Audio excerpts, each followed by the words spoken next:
पंजाब में भारत से आने वाले सैलाबी रेलों से तबाही। 15 अजला में 20 लाख अफराद मुतासिर, 33 अफराद जहां बहक हो चुके। सैलाबी रेला लाहौर, सियालकोट, वजीराबाद और चिन्योट में तबाही मचाने के बाद झंग में दाखिल।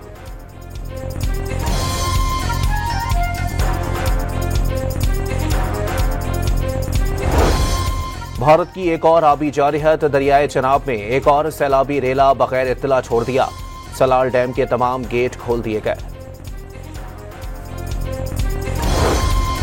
वजीर आला पंजाब मरियम नवाज सैलाबी सूरत हाल की निगरानी में सरगर्म। कसूर में हुक्काम से तफसीली ब्रीफिंग ली। सैलाबी पानी को जखीरा करने का निजाम बनाने की हिदायत। मुतासिरीन से भी मुलाकात, खवातीन का हौसला बढ़ाया।